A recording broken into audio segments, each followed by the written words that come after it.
people, and it's the answer to everything that people need, all their problems, everything. If everybody followed it, this would be a better world. Well, now and there are several religions many religions which say that. There is Judaism, which is predicated on, they say, the Bible. There's Christianity, which is predicated on the Bible. And to a large degree, Islam is predicated on, because they took the Old and New Testament and then put some other material that Prophet Muhammad put in and developed the Quran. Now, each one of these folk are saying, and you have in the Christian religion alone some 580 some different denominations, most of which say that theirs is the unadulterated truth, the only truth, and that the only way you can know God is to know them, and all have the interpretations of what is written in this book. So today it is not my objective to attack anybody's religious belief, and I'm not even approaching it from the point of religion. We're looking at this now as scientists, as from a historical point of view, from the aspect of historical reality. That is what we're dealing with when we're talking about amazing black facts of the Bible today.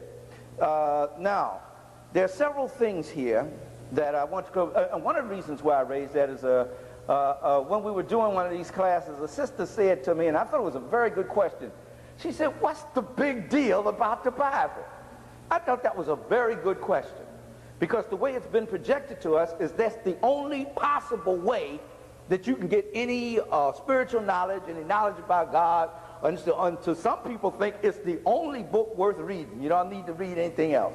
I remember I was doing a radio interview in Durham, North Carolina, and a sister called up and said, a good elder, and I appreciate it. I understood where she was coming from. She said, look, y'all need to get rid of all that history and all that African stuff and just deal with the Bible. And when you deal with that, just deal with the New Testament. I said, now, my sister, what kind of work do you do? She was a registered nurse. I said, now, when you went to study to be a registered nurse, did you have to read any other book other than the Bible to learn how to do that? She said, yes. I said, what did you have to read? Well, I had to read text on nursing. I had to learn the language and the nomenclature of this and the different medicines to dispense and how to give the needles and everything. I said, did you learn that from the Bible?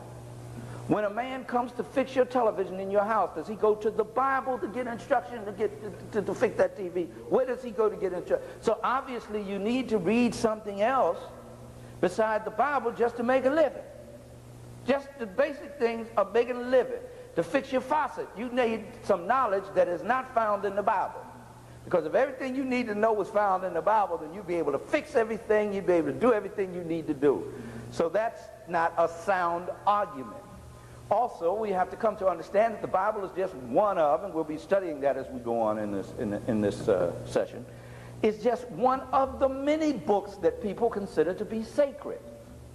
Therefore, no one has the right to say to another people who has set aside a body of literature and said it was sacred that it is not, because it's not their literature.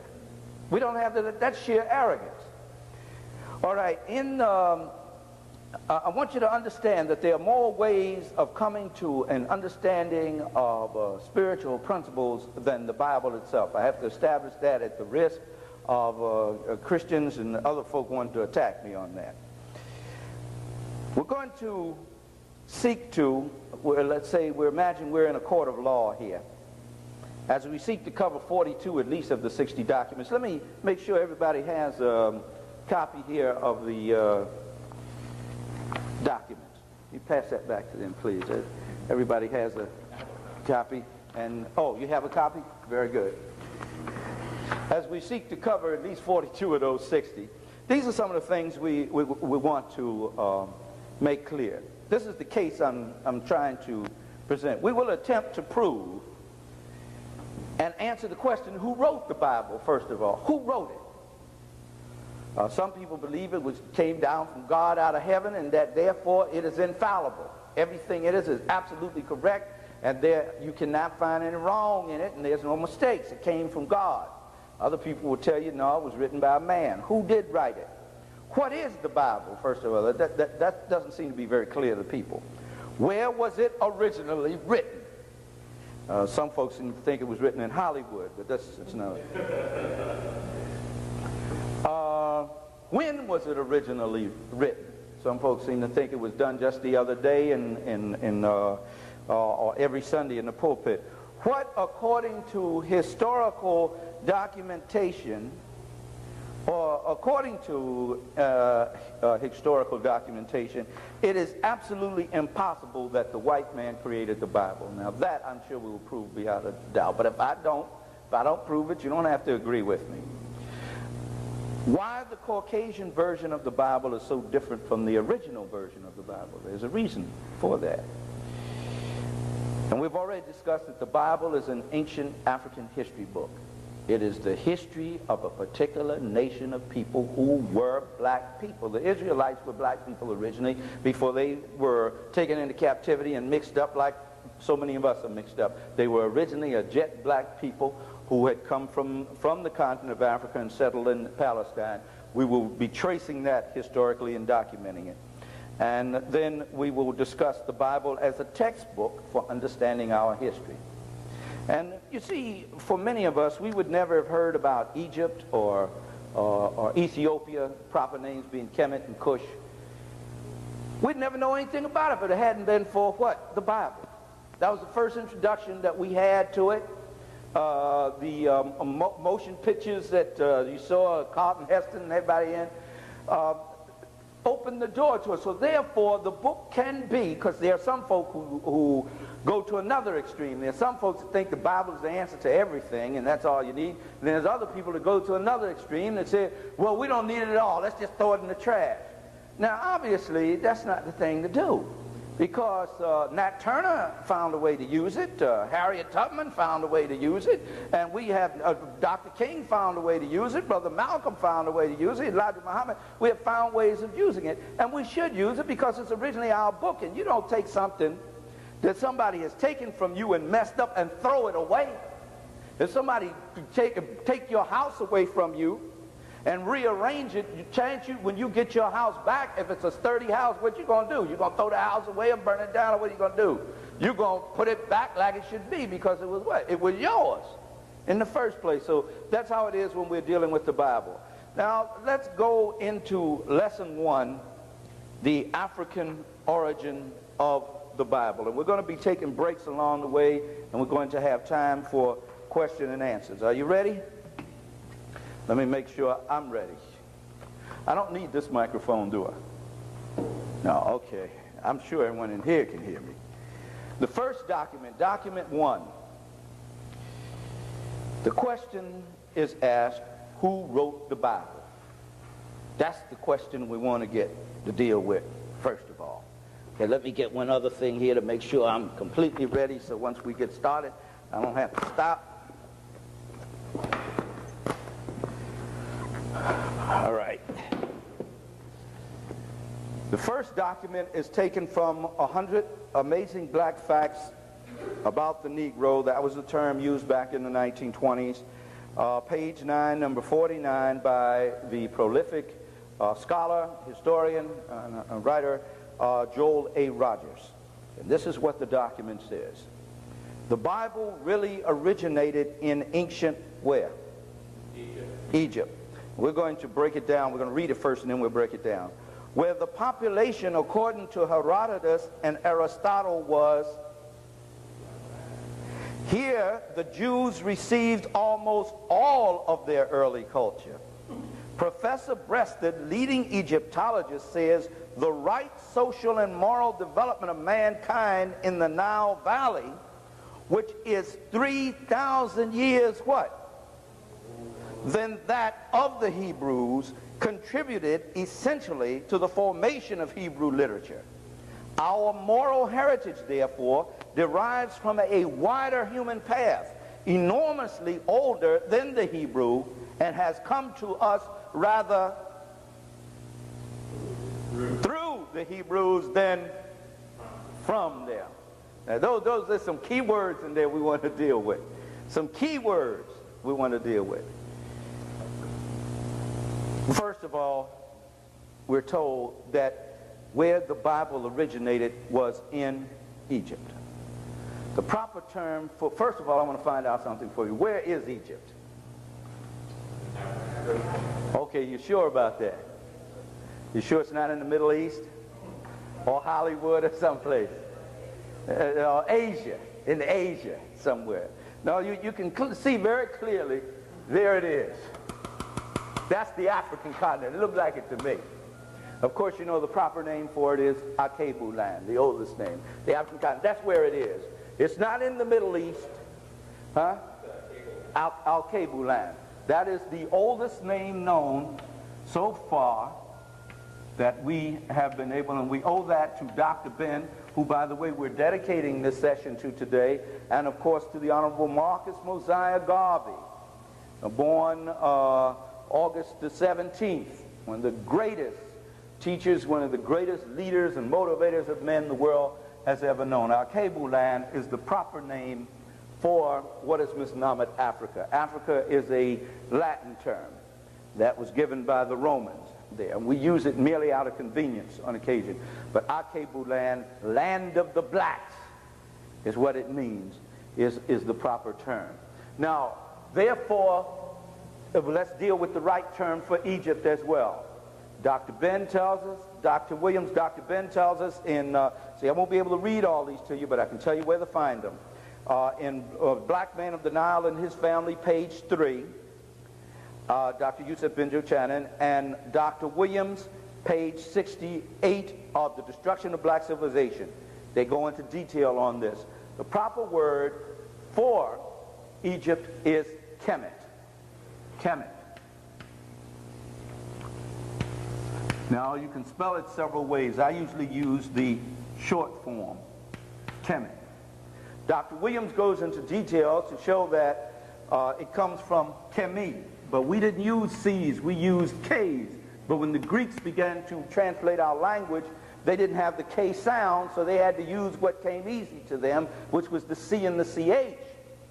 But look at this word Kemet, or Kemi, and what do you see?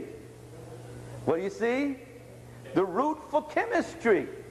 Chemistry. Therefore, no black student should ever have a problem with the subject of chemistry. Why not? Because when the very word itself is descriptive of his ancient homeland, the place in his ancient homeland. Chemistry, the land that produced him, the black soil that produced you. The soil that we came from, the soil that nourished us, was called Kemet, from which we get the word chemistry. For the study of chemistry, the study of the soil and things that came from the soil began back perhaps 18,000 years ago in Akebu land, what they call Africa, there in the Nile Valley. Chemistry. Just that one word has a lot of power in it. That one word reveals something to black people about themselves that opens up a whole door to us. That one word, chemistry. So from now on in this class, we will no longer use the term Egypt, which is from the Greek hikupata, H-I-kupa, hikupata, city of Ta. We will never, of the god Ta, which represented uranium back there. All those gods and goddesses of the ancient times were actually scientific symbols. White man didn't know what he was looking at, so they say they worship all these gods and all these. They represented forces of nature. I covered them very carefully in this book, African Genesis. Very carefully, I explain what those gods and goddesses are. That's what they were. It was a complex science, which white folk could not understand when they first encountered it. So all they could do, or all the so-called Egyptologists could do, was say, well, they just got all these gods and goddesses. But even Budge says that they only had one God, one divine creator. And God is not a good term because it is the word, what? Dog spelled backwards. You can see it very carefully. Because one of the first symbols that the European used to represent the force of power of the great deity of the universe on earth was that of a dog. But that's another story. If you want me to deal with that some more, we'll deal with it during question and answer. If you want to do that, just write that down. We'll deal with it. I don't want to get off up into that now and get off the subject. what we usually say is the creator or the divine intelligence. The divine intelligence means that throughout the whole universe, in every leaf on the tree, every blade of grass, every atom, there is intelligence. And that divine intelligence, all collectively, is what is known as, and misnomered, God. It's not something you can put your hands on, or something in one place. You look up here and you look out there. Or the thing I think that is most arrogant is that everybody claims that you can only find this divine intelligence, which keeps the whole planet together, which is in every grain of sand, which is everywhere all over the earth. You can only find it in their church, in their synagogue, in their temple. Now that's the arrogance. But even worse, they have taken it and put it between the pages of a book, between the covers of a book, and you can only find it in there. All this power which cannot be understood.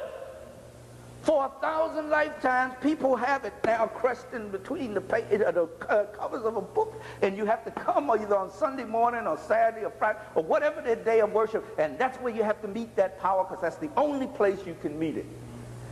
It's everywhere in the universe, but the only place you can meet it is in their place. That shows you how ridiculous it is for black people to ever allow themselves to be pitted against one another on the basis of their what? Their religious difference. We therefore should by sheer intelligence be what? Tolerant of one another's religious expression. Other than that, you're not spiritual, you're religious. What's the difference between spiritual and religious? Spiritual means that you are aware and of your connection with the total cosmic scheme. What does that mean? The whole universe around you, and with all life forms in the universe.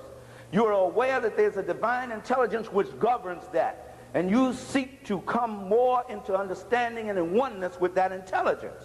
Right? That was the object, as Dr. George G.M. James tells us, of all learning, was to bring us in harmony with the one, for whom there was no house built. You can't build a house to contain the one. Right? Now, that's spirituality. Religion is the path that you choose to set you on a disciplinary road to be in harmony with that one. Just like when you come into New York, you can either come across the George Washington Bridge, you can either come through, you got 2-3 tunnels to come in through here, you got several roads to come in here. You'd be a fool to stand there at the Lincoln Tunnel and say, anybody not coming in through the Lincoln Tunnel is not into the truth. They will not make it to New York. You'd be a fool.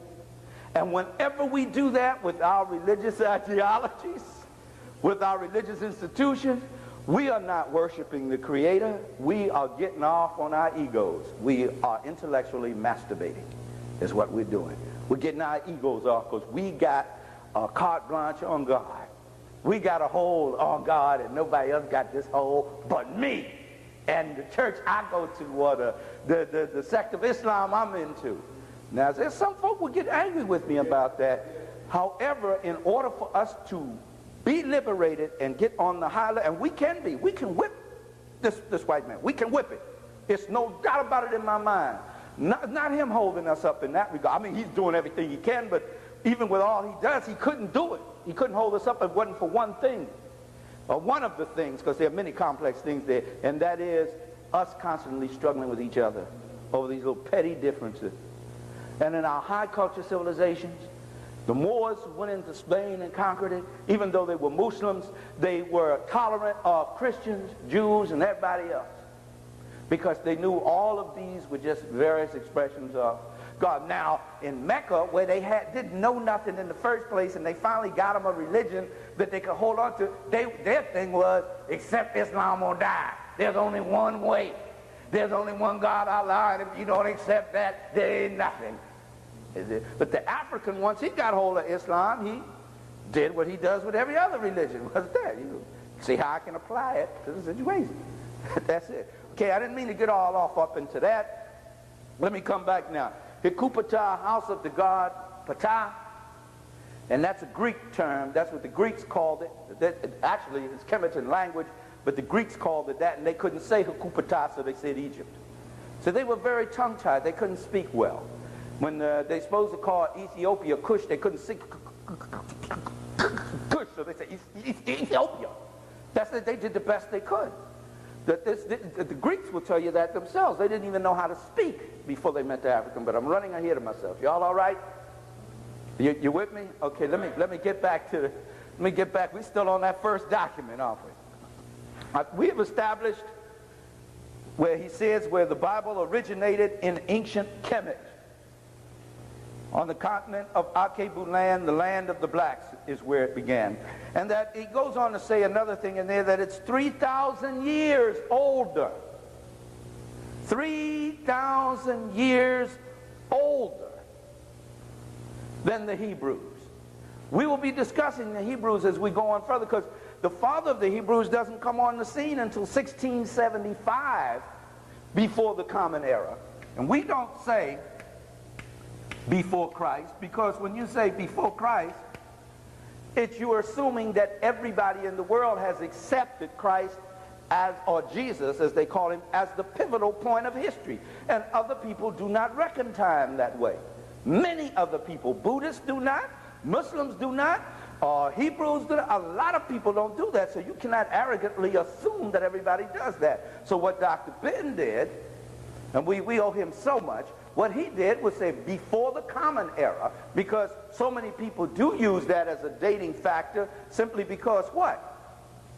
Europeans went around the world, what? Colonizing other people and brought their corrupt brand of Christianity with them as they went, because Christianity wasn't originally a European religion, but that's another topic.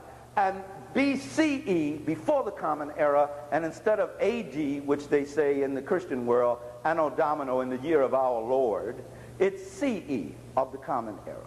So that's the reference we'll be making here. That also clears up a lot of stuff for us as well, because the way you reckon time also impacts upon you that which is important to you.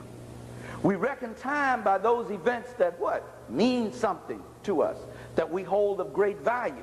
If you keep calling it before Christ or Anno Domino, then you're saying that you hold of greatest value of all things that you know, the European concept of Jesus, and that everyone else must as well.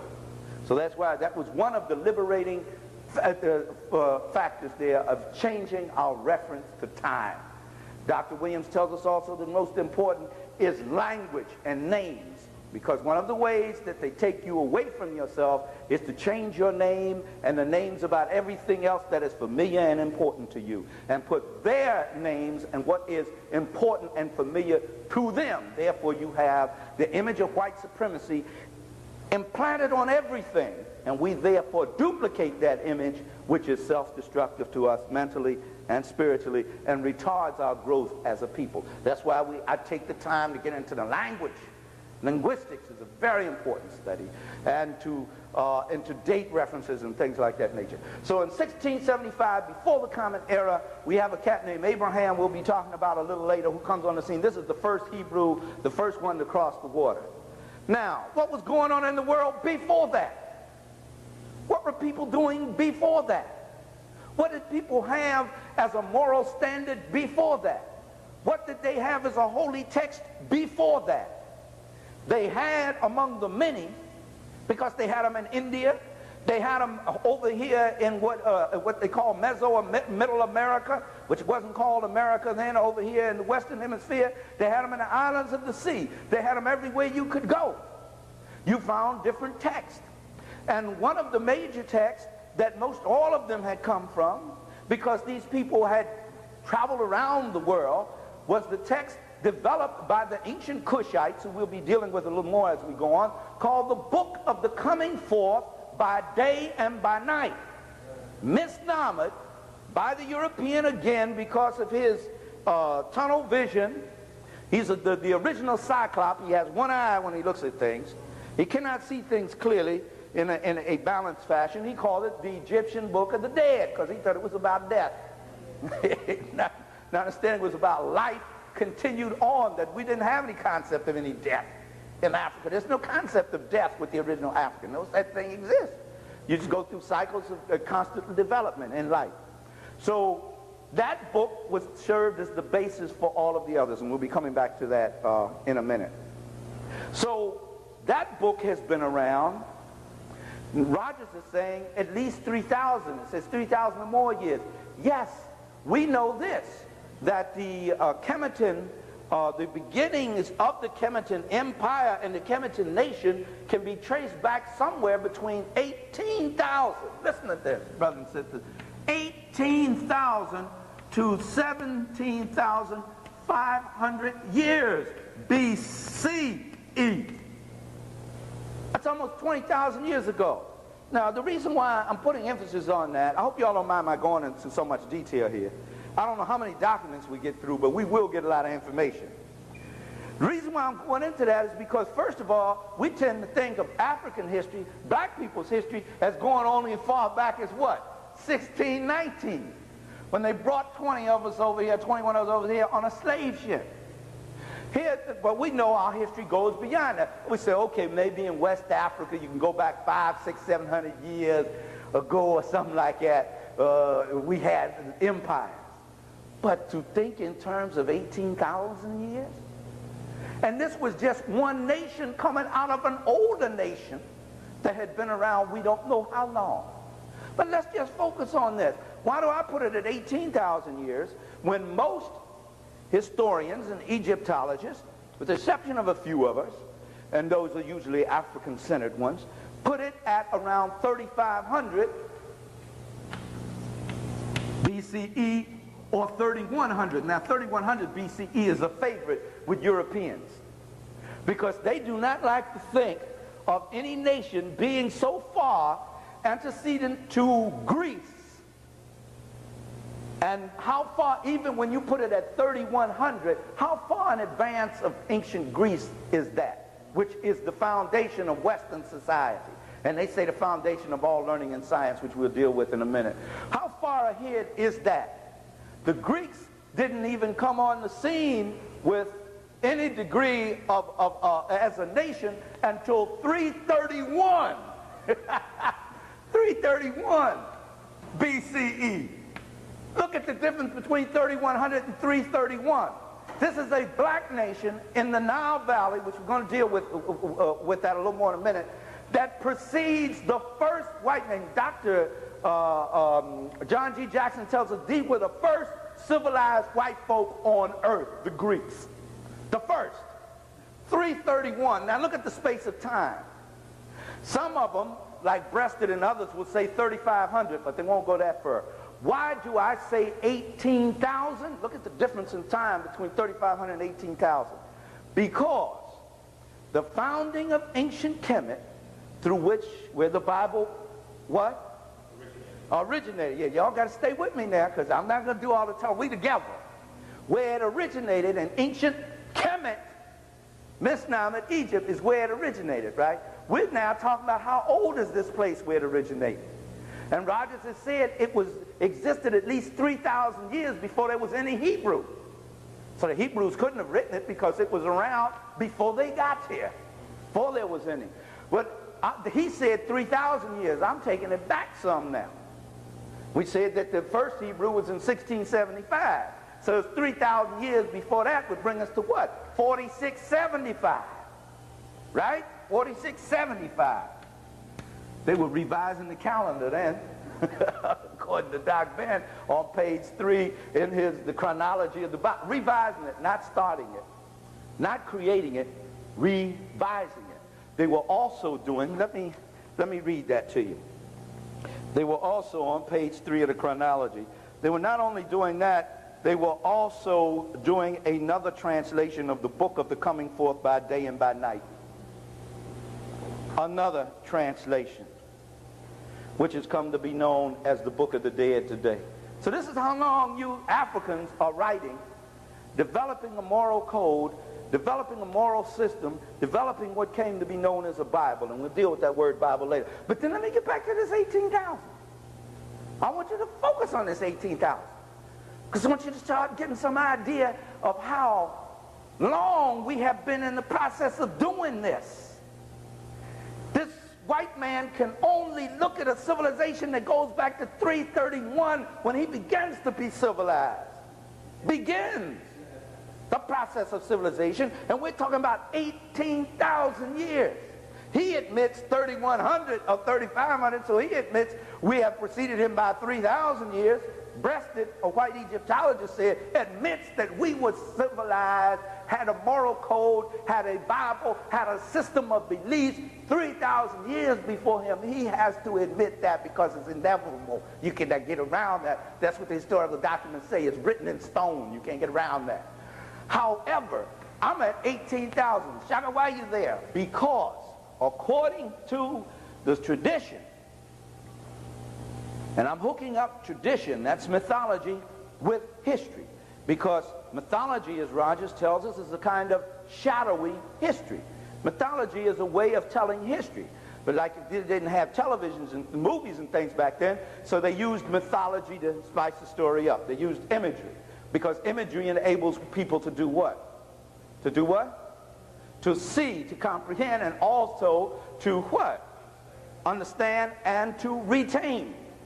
Maintain and remember through imagery is how you do it. White boy use it every day on us. Imagery. Imagery is always important. So it's been using it for years. The story says that Osset, misnomer Isis by the Greeks. Osset, do you have this information up here? Okay, and I can erase the board then and start all over again. And keep that figure 18,000 in mind. Osset,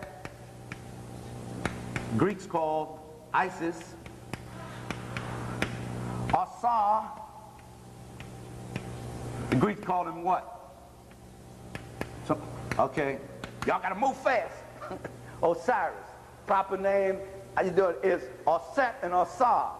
And I put Osset first because she was the one who planted the first seeds in that land. They went in to the Nile Valley from Cush. At that time, Cush was all over the world. We're going to deal with Cush later, so table that when we come back to it. They went in and planted the first seed, started the science of agriculture. He started the science, and Osar started the science of husbandry and of beer making and wine making. And that's what the tradition says. That's what the history of ancient Kemet says. That's what most scholars are agreed upon. That the beginning of ancient Kemet starts with the foundation of the science of agriculture in that land, and also the bringing of the alphabet and reading and writing, which was brought by Osset. Now, I cover that in this book, African Woman, the Original Guardian Angel. I also deal with that, they're coming into the Nile Valley there, and how they became gods and goddesses, and what that really means in terms of scientific symbology in African Genesis. Now, that's all the story says. How do I come up with the date 18,000? In science, Blacks in Science, Ancient and Modern Times, edited by one of my colleagues, Dr. Ivan Van Sertima, and there's so many wonderful scholarly papers in there. One of the things that is made very clear that the beginning of agriculture, as people had believed some time ago, did not start in the so-called Middle East over here in the land between the two rivers, which was about 7,000 years before the Common Era. But actually it was 10,000 years older that they had domesticated and developed the seed for 7 crops. I believe it was wheat, rice, barley, and about 4 or 5 others. I can't remember all of them. Agriculture is the foundation of any development towards civilization. It takes one from the hunter-gatherer nomadic stage, makes one sedentary so you can sit your behind down and think about something else other than how to feed your stomach. That's what agriculture does. And the black woman created agriculture. The black man created husbandry and other things, but she created the basic thing that made him able to sit down and contemplate something other than chasing food, which was the hunt. Now, we owe that to the black woman. That's the basis for all civilization, among other things. We owe that to her. I document that in this in African Woman. When was that? Between 18,000 and 17,500 BCE was the founding of agriculture. And about 3,000 to 5,000 years later was husbandry. That husbandry is the domestication of animals. Now, think of how long that is. Well, these are sold, but we can deal with that on the break. All right. I'd love to give them away, but they won't let me. Okay. Now, we're talking about, I'm going to have a chance for question and answer here in a minute, because we try to wrap up each section and move to the next. But 18,000 years ago, the black woman came up with a much more efficient way to feed the human race, which minimized the danger for survival, because the hunt was a chancy thing. You might get your groceries or you might become groceries. I mean, that was always the case there. Those options existed there. So she came up with a way for more efficient food production between 18,000 and 17,500 years ago. That was the beginning of the Kemetan, what was to become the Kemetan World Empire, when Osar and Osset left from Kush and went there into the Nile Valley in what was Lower Egypt. Now, the way this map is incorrect, and I meant to hang the other one up here correctly. This map is upside down. Because the first maps, am I confusing y'all? If I do, let me know. The first maps, we're still dealing with where the Bible originated. We haven't even gotten out of that yet. Y'all with me while I'm going into all this? The first maps were developed and created by the first people to create and develop books and a alphabet and writing, pictographic writing, what they call the hieroglyphics, which means holy writing, is what it means. Hero means holy, Greek for holy. The holy writings, and then other types of writings. The first people to do this, there were no Europeans on earth doing this at all. And when they went in the Nile Valley to develop agriculture there, coming from Kush now, obviously already having this knowledge, when they went there to develop it, they took with them the alphabet and writing, because, as Drusilla Houston and others tells us, and in her book, The Wonderful Ethiopians of the Ancient Kushite Empire, that it was the Kushites who first knew how to write and passed that on to the Kemetans. They first knew that. So the knowledge existed prior to the time they went in the Nile Valley. Am I right in making that deduction? And they went into the Nile Valley about between 18,000 and 17,500. How long did the knowledge exist before that? Perhaps we'll get to answer that question as we go on. If I don't, bring it up in the question and answer session.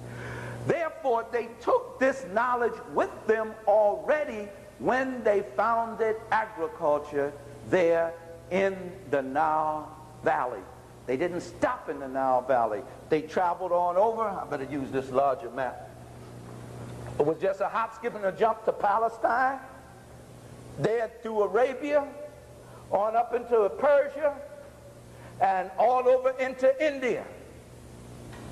And that's why all of those civilizations in their mythology, and I do cover it in African Genesis, in their mythologies of the creation of the world, speak about this black man and woman coming to the land and establishing civilization.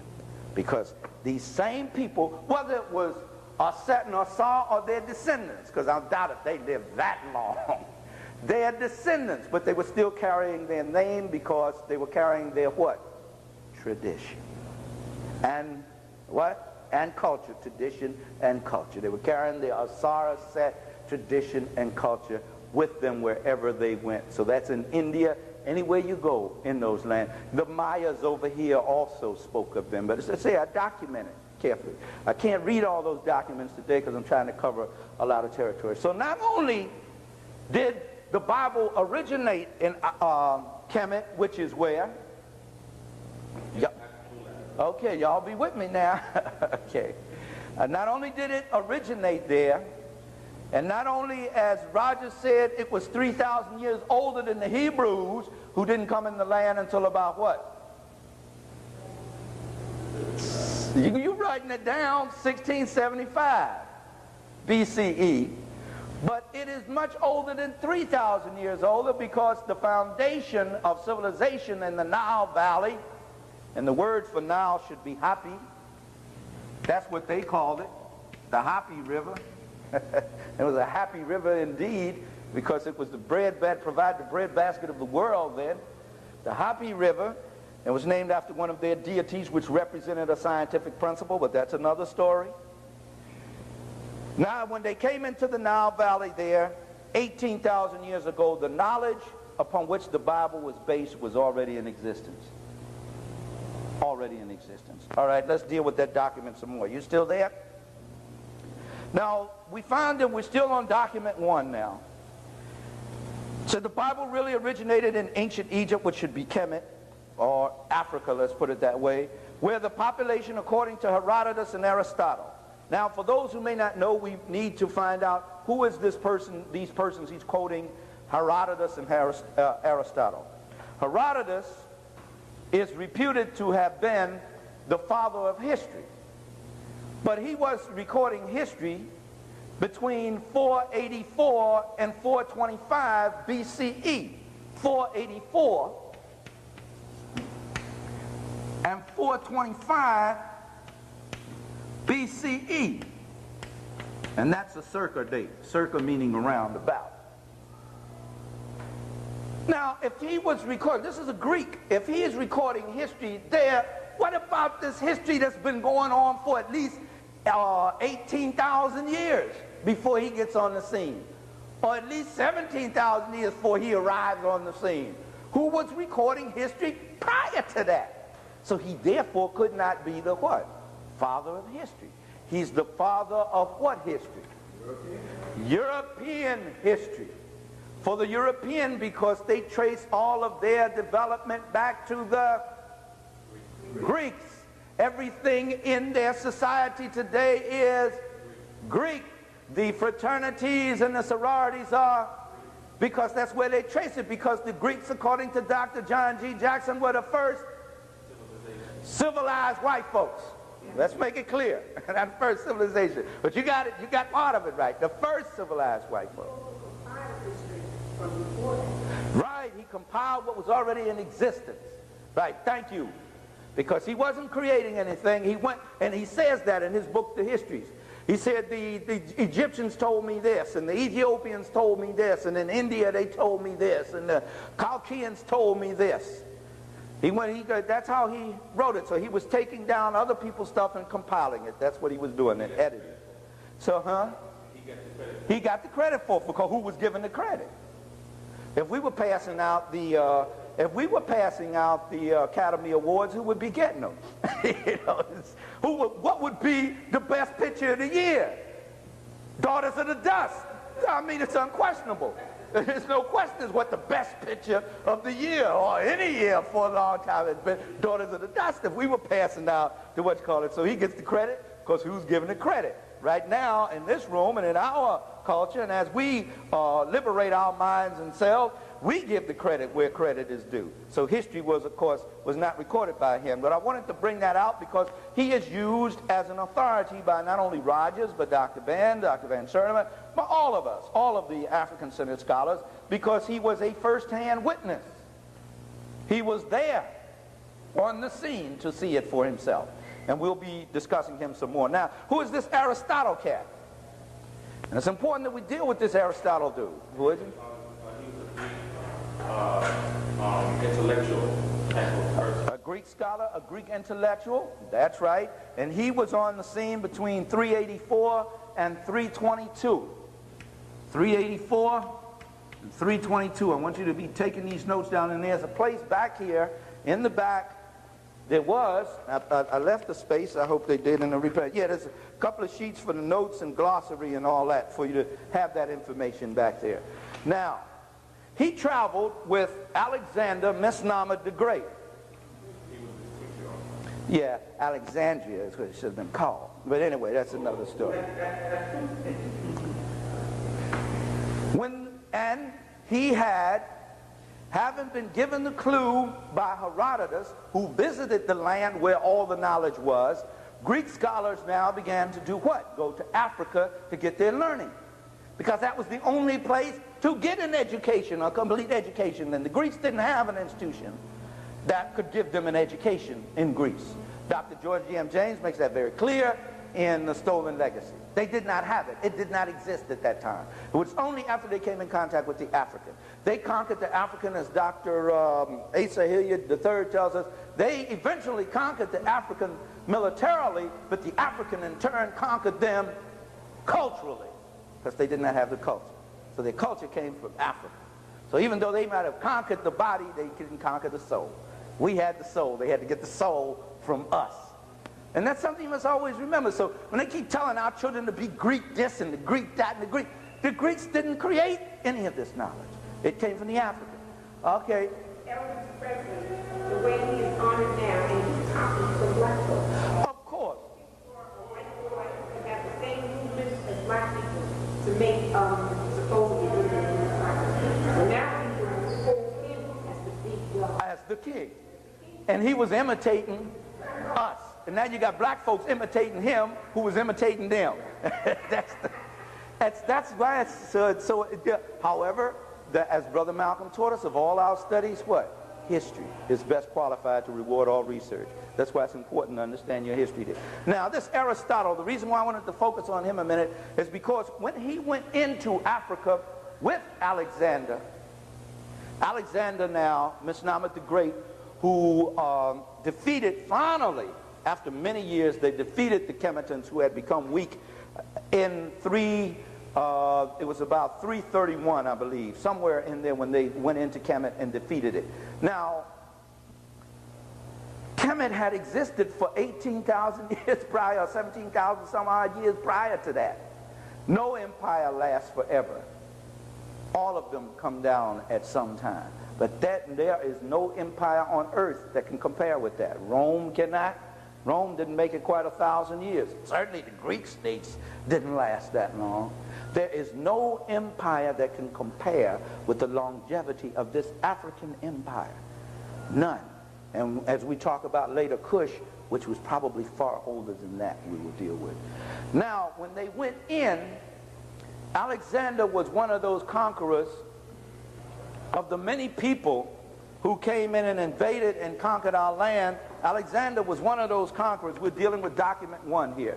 Now, one of those conquerors who had received enough enlightenment to appreciate the fact that his people could not grow and become great unless they had the benefit of this knowledge that was already existing on the mother continent of our Kebu land, in Kemet. So what was the first thing they began to do? Raid the library. They set up what was called research centers and began to steal. Raid the libraries under Aristotle. Now, we're talking about Herodotus and Aristotle, who Rogers says and others said that these people in ancient Kemet were black. They saw it. It wasn't something somebody told them. They saw it for themselves. And that these were the people who created and originated the Bible. That's what they said. They were there. They saw it for themselves. This Aristotle goes in and they start to steal. And after they stole all that they could kind of understand and put their names on it and plagiarize it and call it Greek philosophy, which does not exist. It is a non-existent body of knowledge. There is no such thing as Greek philosophy. It is African theology transmogrified and corrupted into Greek philosophy. The Greeks said that themselves, said that the Africans taught them everything they knew. Herodotus, the man we just talked about in history, said all of the gods came from Africa. We got all our knowledge from Africa. That's exactly what they said. They said they got it from Egypt. That was their word, which is Kemet. And as I said, we just looked on the map to find out where Egypt was, to make sure now where it is. Because they keep telling us in all these different places. And I want to make sure where it was. And it's still there on the African continent even today. So that's where they got their knowledge. In Kebu land, which is the proper name for Africa, is where these Greeks got their knowledge. Now, after they got all that they could, they turned around and they burned up a library that possessed some 700,000 books. 700,000. 700,000. Let me put the figure up here. I want you to look at it. 700,000. Folk run around here talking about all you need is the Bible. That's the greatest knowledge. That's the first knowledge. That's the only knowledge. That's God knowledge. There was 700,000 books before the Hebrew Bible was completed. Before the Hebrew Bible was completed, Africans had at least, this is 700,000 they burn up. Now that's not talking about what they took out, what was kept, what was taken off into the desert or other places to keep with them. That's 700,000 volumes. That was only in books. Knowledge. Knowledge that the world is still trying to get back to. And while I'm on that subject, that's not the only time. Every time they hit us, they went for our libraries. Because the one way to cripple a people and keep them from rising again is to hit what? Their source of knowledge, their source of science. And every time they hit us, they would hit them libraries and burn them up. The Romans, another 700,000, and Carthage, which they call Carthage, in the land of Hannibal, another 700,000. Another time, the Persians hit 500,000 and then hauled off about 1 million manuscripts that were scattered all over everywhere, Dr. Williams tells us.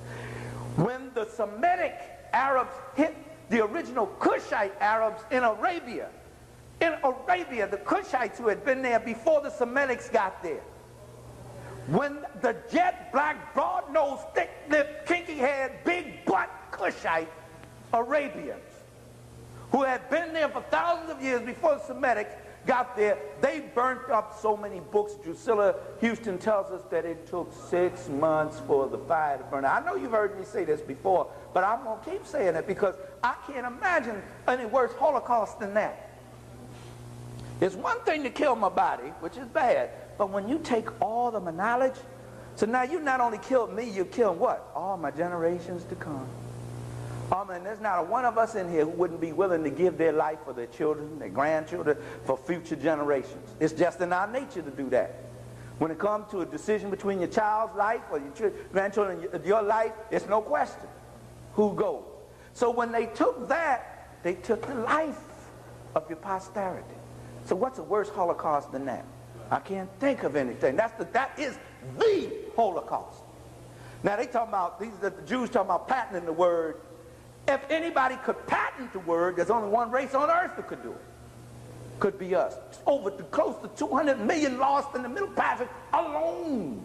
But let me not get on that. And then tore up all my knowledge. At least the Jews knew they were Jews when they got finished with them. They burned a bunch of them up, 5 million of them in the oven. The rest of them knew they were Jews. They killed close to 200 million of us just bringing us over here. And then we confused about who we are. What's a greater Holocaust than that? When you confront, that's a lobotomy. You can perform surgery on somebody like that. So, why I haven't even gotten out of the first document yet, y'all.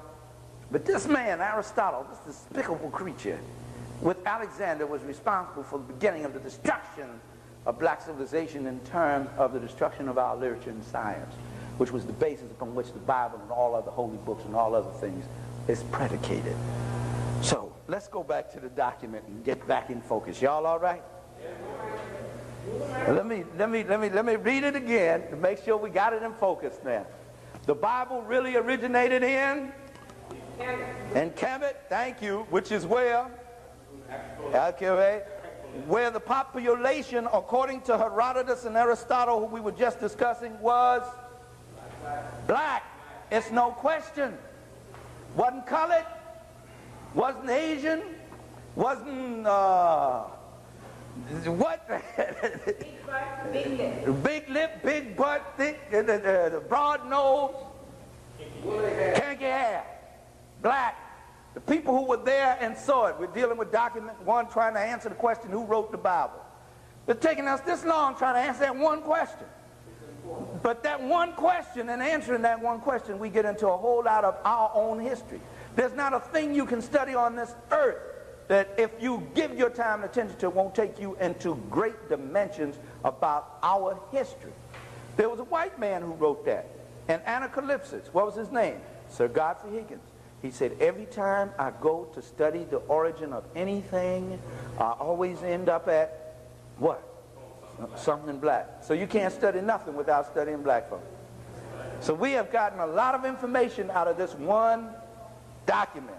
You think are we through with it now? Okay. let me make sure. Yeah, I think I've covered enough with it now. Now, let's move on to the second document. We have to use two documents to answer this question, who wrote the Bible? I'm going to let you answer it for me when we finish these documents, all right? Document 2, we read. It's right there in your source paper. Document 2. The entire Psalms and Hebrew Torah, in parentheses, Christian and Old Testament, are reeked with direct copies of works written, what? Word from the African, in parentheses, Egyptian, Nubian, Cushite, Ethiopia, sayings and teachings. This should not be surprising to anybody, since Moses and most of the earliest Hebrews in Genesis and Exodus were all Africans. All Africans. They were born in Egypt and Ethiopia. Even the theory of monotheism, the belief of one God above all others, was taught in Egypt before the birth of Moses. Now, Doc Ben just gave us a lot to deal with there, didn't he? Now, you know what we just went through trying to get through Rogers. And Doc Ben is better than Rogers. So you know we're going to have to go through something to get through him now. Black Man on the Nile, page 72 is where that's from. Good old Doc Ben, my main man there. Okay, I'm at document 2, and let's work with it.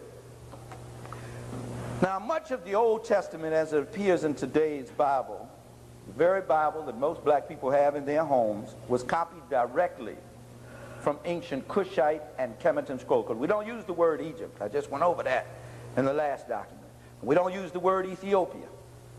And we'll discuss that why as we go on. We use the word Cush, is what the people call themselves, and Kemet, which is what the Egyptians call themselves. Says it was copied directly. That's what Ben said. Ben don't pull no punches. He says copied directly. Directly means what? Word for word. Straight from what they say, the horse's mouth. Word for word from ancient Cushite scrolls, which is ancient African scrolls. From the artwork and inscriptions of ancient Kemetic temples, every story that you find in the book of Genesis, whether it is Adam and Eve's story, and I'll go into that in detail in this book, African Genesis, and where it came from. Whether it's the story of Cain and Abel, Noah and the flood, all of them are painted on the ancient temples in Africa and were there long before there was a Hebrew. Those stories existed with different names of different people, the same story. So Doc Ben says they were copied word for word. They just changed the name to fit the particular cultural and historical experience of the people who were doing the copying. The Hebrews were just another branch of Africans that had their own particular, just like you can go on the continent now and find over 2,000 different languages and traditions of how the world began and how creation came about. The Hebrews were just one of those traditions. The reason why they seem to be so important to us is because of all of our great literature. It was one of the few things that survived that we can now reclaim as our own, that the white man called his own for so many years. And one of the few of our historical documents that he let us have any access to, because he thought he had done such a thorough job of putting the image of white supremacy there and whitewashing it, that we could in no way possibly be able to go into this book he had rearranged now and find our history. Yet Nat Turner, an unlettered slave on a plantation, when they would taught him to do some reading out of this book, he went in there and found his history. And then as we began to grow, we went in there and found it, because our early scholars here, Rogers and many of the others, began to go to the Bible first. Ethiopia shall stretch forth her hand to, about Egypt and all those things. And they said, wait a minute, this is about us as a people. So he had no idea that we would now be able to take this book and get back to our history through it. That's the value that the book has to us. Now, it may have a value to you in terms of religion. That's up to you. I don't argue that. I'm talking about history today. That's the real value. That's why we shouldn't be arguing over different parts of it, because the book is confusing in its present state. There's no way in the world you can make sense out of it in its present state unless you have an understanding of our history and the original languages it was written in. All right? So he said it was copied word for word. They just changed the names and so forth. But the stories and all those things existed before they were written in the Bible.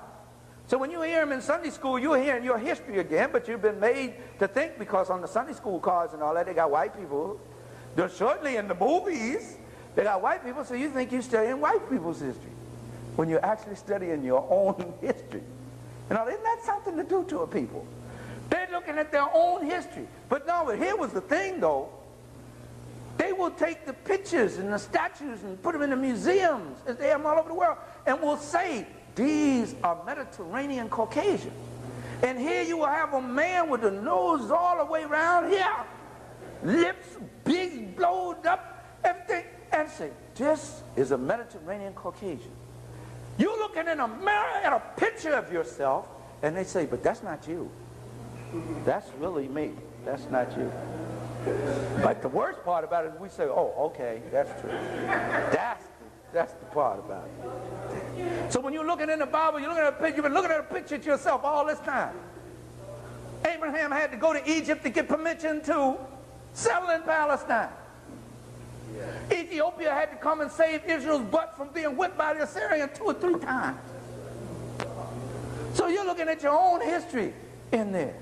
And the children of Ham were the children of Mizraim and Put and Canaan and all that. We'll deal with that as we go on. All of them. Black land, Canaanites, black people, all these black people, as Dr. Justice used to say, to make it plain and simple when we were in the seminary, say all them ites that you, anytime you read ite in the Bible, it's black folks.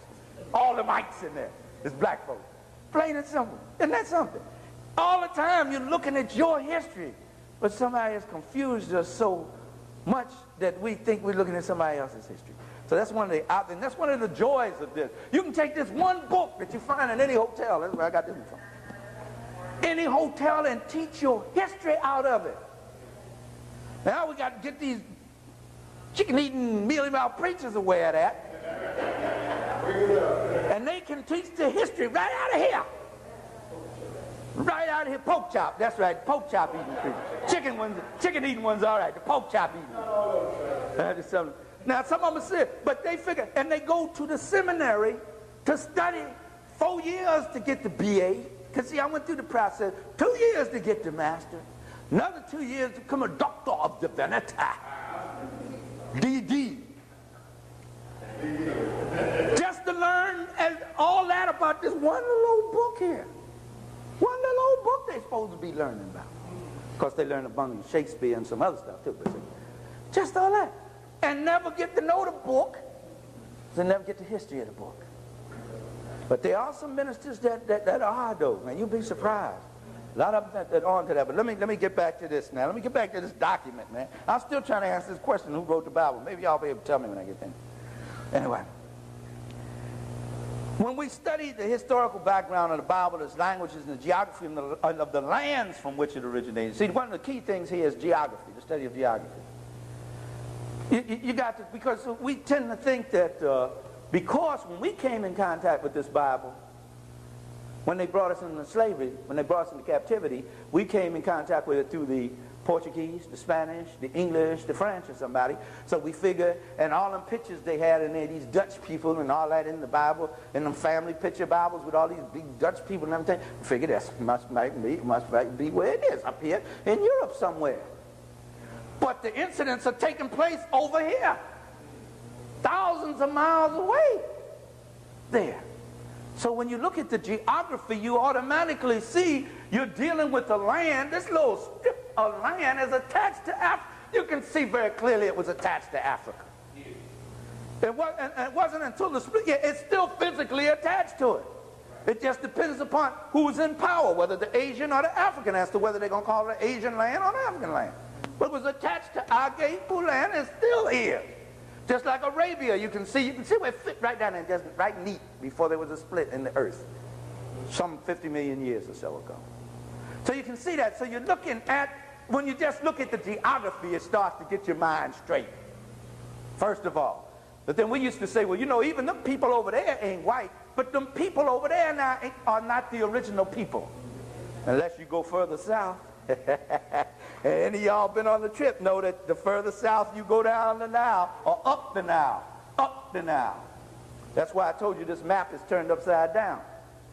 Because all maps, and I got off track there, didn't I?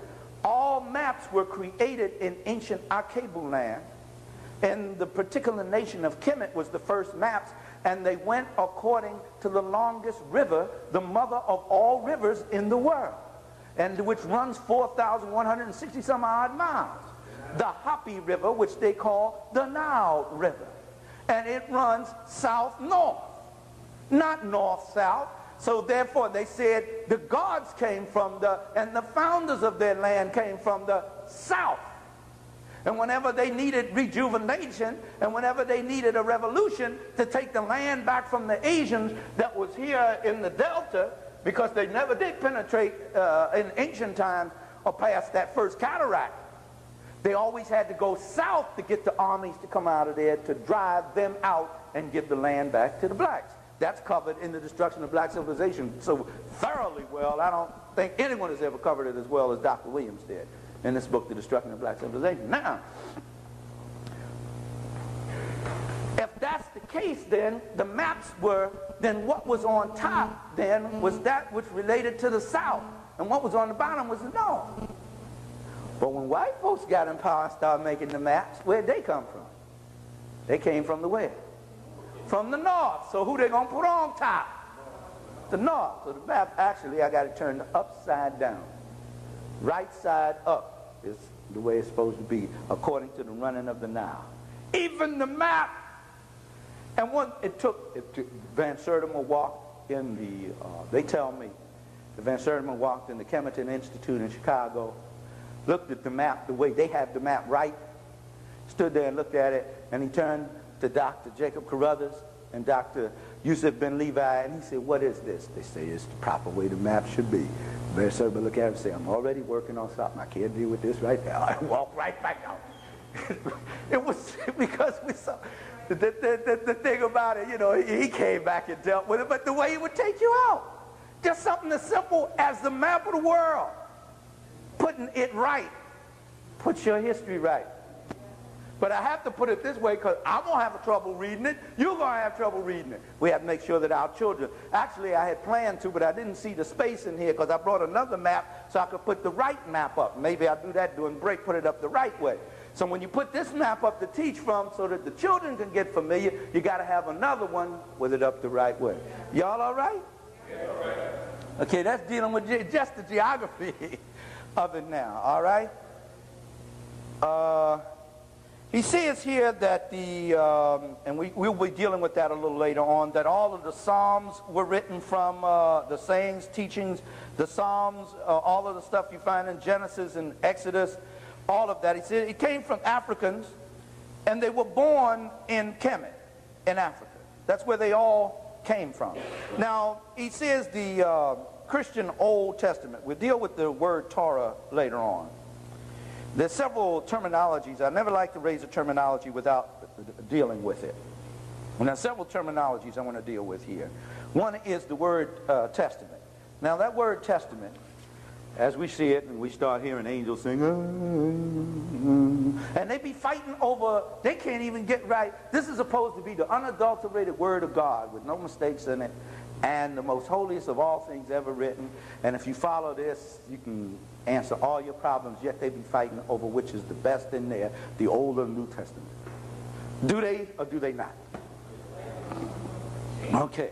If it is a unified body of belief, why do you have 580-something different Christian denominations alone? Alone. Again, I got to say that. Each one of them saying they got the only truth. So now Africans cannot go that route. I don't care what you believe. I'm not attacking your belief system. Believe what you want to, but you cannot be arrogant in your belief, and you cannot impose your belief on other people. If you have to impose it on somebody else and make them accept it, then it's not what it's made out to be. If it's all that good, what happens? When something's good, what? You can't keep people away from it. If it's gold, you can't keep people away from trying to get something. But if you got to force it on them, then you have to rethink it. You have to rethink it. You can't think anything like that. Comes from the Greek word diatheke. Hope you can my writing isn't the best. The Greek word diatheke, testament. This is where that word comes from. And what does it mean? It means a covenant, contract, or agreement. The Old Testament was supposed to be the old agreement between God and the chosen people, quote, unquote. And you're arrogant to say that you're one little, I mean, they were so insignificant. This little insignificant nation sitting down in the bottom part of Palestine going to be the chosen of God. But then everybody said that about themselves. But see, we have accepted them selling us that idea. Even when they were Africans, they were arrogant to say that, but then it was common for all people. Anywhere you went in the world, then each nation you went to would have said, God came here first. It was just natural for human beings because it demonstrated their personal what? Relationship with God, or the Creator, that they felt. So that there was no big thing. We're the ones that make it into a very serious thing now. They're the chosen people of God. So now the white ones who have taken power from the black ones, no matter what they do, it's all right. They can kill up a whole bunch of babies, anything there in Palestine, and mistreat the Palestinians, but they're chosen people of God. So they can do everything. They've been persecuted, so they can persecute from now on. See? That's something else. But it means contract or agreement of the Old Testament, and the New Testament is supposed to be a new contract or a new agreement brought in by Jesus, which is another story. Now, these words were first used in connection with what came to be known as the Bible, and we're going to find out what the Bible really is as we go on in these studies. These words were first used not by white folks even, but by black folks were the first to refer to them as the Old and New Testament. The very first people. Who were these black folk? The first one's name was T-E-R-T-U-L-L-I-A-N.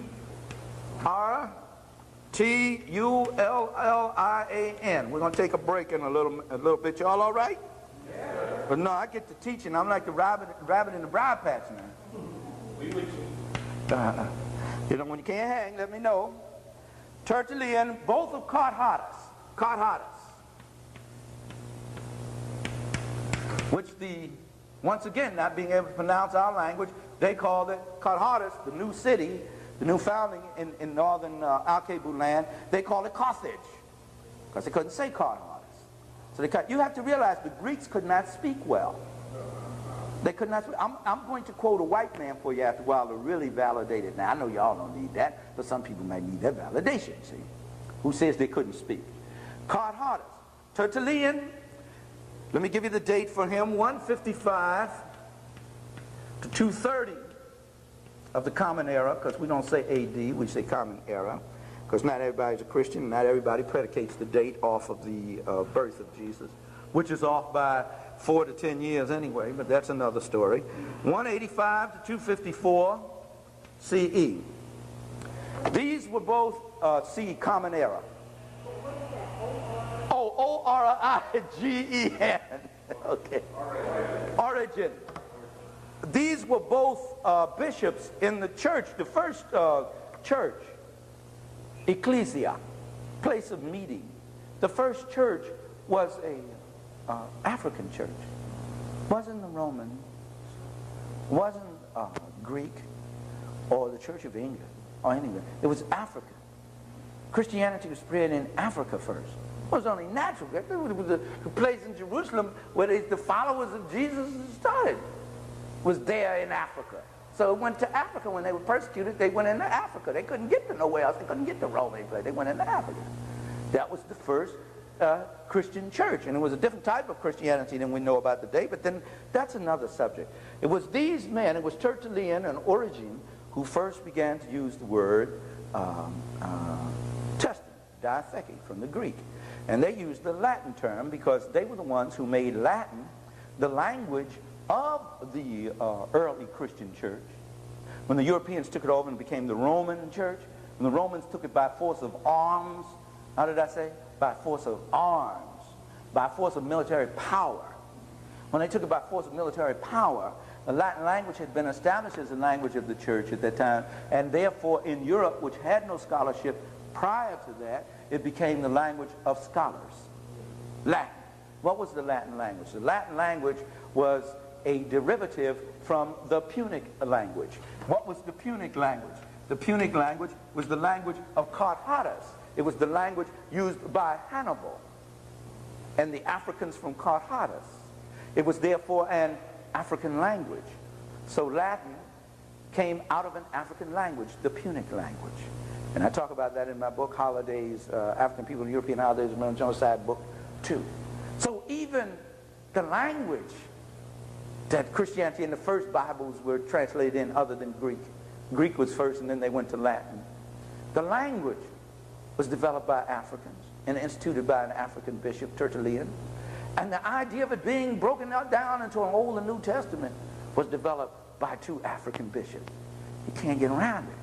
No matter where you go, you're going to run into the African. African was in everything, everywhere. We didn't need anybody to come teach us about God. We didn't need anybody to come teach us about Jesus. We didn't need anybody to come teach us about anything. We already knew everything. Now, I know that sounds arrogant, but I have to say it that way because the rest of the world said they had to come teach us unlettered, unlearned savages. And that in order, and to pay for this education, we had to serve them. Slavery. But even though you went through all that slavery, look all you learned. Look all we taught you. You ain't teach me nothing. I already knew it. I knew every religion in the world. That's why yours didn't faze me. They'd seen Christianity before. There was no big thing with them. We convert them to Christianity, which means we therefore have civilized them. They knew these principles before you called them that. They just saw you would call them by another name. Okay, if that's what it takes to get along with you white folks and to trade with you, we'll call them that name then. Islam came in. Those cats in the Sudan and those great empires and golden empire, we were the richest black folk in the world. Richest black. Wasn't no more gold nowhere in the world than in Africa. Everything you needed to make you rich was in Africa, in our cable land, in Western, where we came from. Say, in order to do trade with them, because they got the trade routes tied up here in the north and other places, if Islam say I accept there's no God but Allah and Muhammad is his prophet, Rasulullah, Muhammad is fine. If that's what it takes to do business. But I still believe in the ancient traditions. It's just another way of calling it something. And here they came, it was a big deal. We've Islamized all of Africa. They did not.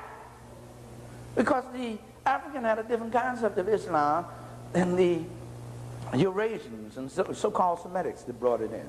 Okay, so nobody taught us nothing. Nobody taught us nothing about God, and I've got to emphasize that. I know I don't have to emphasize it to you because most of y'all seem to be learned in these things, but we have to re-emphasize that to other black folks and to our children especially. Because see, that black folks argue you down about this Bible thing. And I mean, they get caught in that one dimension and you can't get their mind to expand beyond it. Because that's all they know. If they come through it as a Jehovah's Witness, that's the truth. There ain't no other truth. Ain't nothing else, can't be nothing. Because that's all they know. If they're Seventh-day Adventists, which I want, this is the truth, the last truth that is ever going to be taught. That's it. You got to get the whole world to accept this, then Jesus will come. Only. Islam, same thing.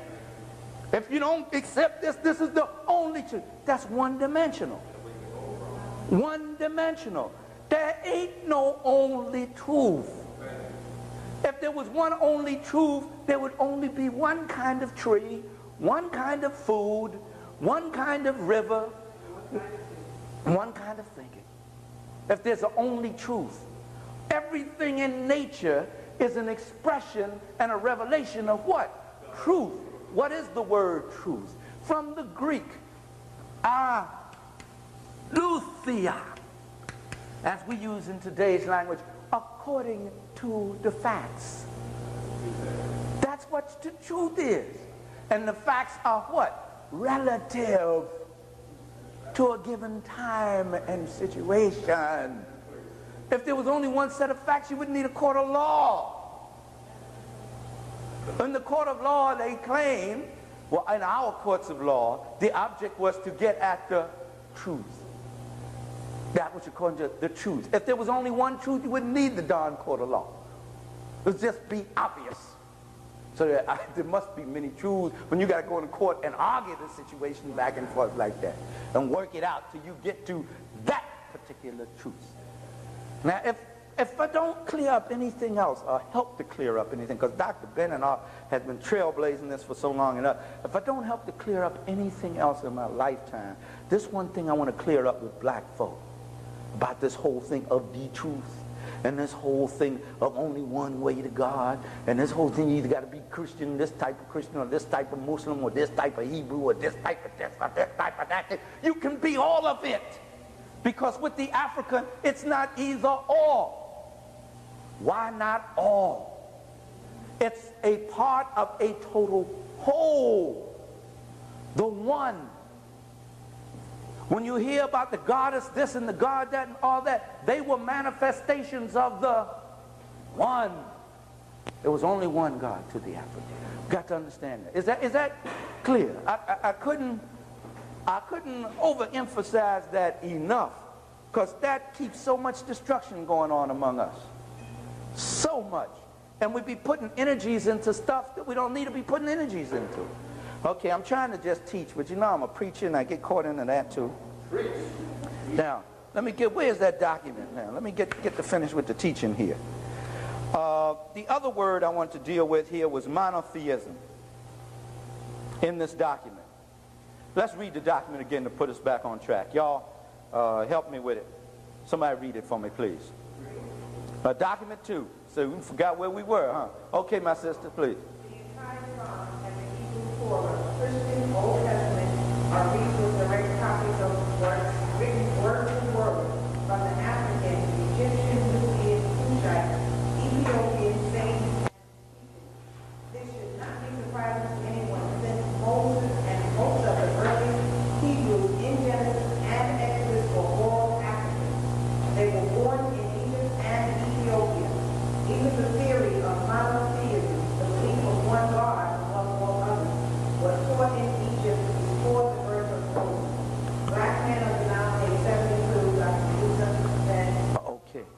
Thank you very much. Since we're going to deal with those Hebrews being out of Egypt and Ethiopia as we go on. And we are going to take a break after this one, okay? Let me read from Dr. Williams on this thing about one God. Well, I got to take time on this because we have been taught that we were running around bowing down, worshiping any and everything, and it wasn't until a white man came with his elevated concept of the one God that Moses taught the world, that he came and gave this idea of the one God that we were now brought out of our abject heathenism and cannibalism to now be upright worshipers of the one true God, which everybody says they know better than the other. All right? Monotheism, the idea of one, from the Greek theist, theos, meaning God, theos, meaning God. And I told you I don't use the term God only as convenience because of the word dog spelled backwards. We usually say creator or divine intelligence. Theos, mono, Latin, one. Monotheism, one Godism is what it is. And did nobody had us before the Hebrews. And the Hebrews didn't understand until the white folks came along and taught them. All right, if you let the white man tell the story. And he's been telling the story for too damn long, if you get my drift. Time for us to tell the story. Tell me the story, Dr. Williams. Dr. Chancellor Williams, after 16 years of field studies in Africa, that's why he's blind today, studying with no lights, everything, 16 intensive years. Make sure he got the record right. This is a monumental work. You have to read The Destruction of Black Civilization, not once, every year of your life. If you live from now on, and you live 20 more years, and I hope you get more than that, you should have read the book 20 times. That book has to be read over and over. It is one of the most precious books ever written in the history of literature. And I'm not trying to sell you on no religion, not trying to sell you on no one person. However, I have to recognize the value of something for what it is. Dr. Ben's books are precious and must be read. All of them have to be read, and several times. However, this one has to be read at least once a year. At least once a year. And I'm going to read to him now about this one God concept that Nobody had. Somebody had to come somewhere and teach the African. And because they brought us this great knowledge of the one God, we had to pay them back with pain, suffering, and slavery. We had to pay for this knowledge they brought us that we did not possess. Or did we? Let's read Dr. Williams now, page 94. Read here. Thebes and the role of religion. The proper word for Thebes, the Greeks called the city of Thebes the stronghold of the blacks down around the first cataract, first water rapids. In ancient Kemet, the proper word is Wose, the orb, because it was an orb which symbolized the sun that had ostrich feathers on it that the great kings carried and was passed on to that line, and all of the pharaohs who were crowned in Thebes, all of the kings of Egypt or Kemet crowned in Thebes, had to also not only have the crook and the flail, they also had to have the orb with the wings on it. And in the Bible it says so beautifully that the Son of Righteousness, S-U-N, not S-O-N, will arise with healing in his wings. And we'll discuss that a little later as we go on. That's about that orb. O-R-B.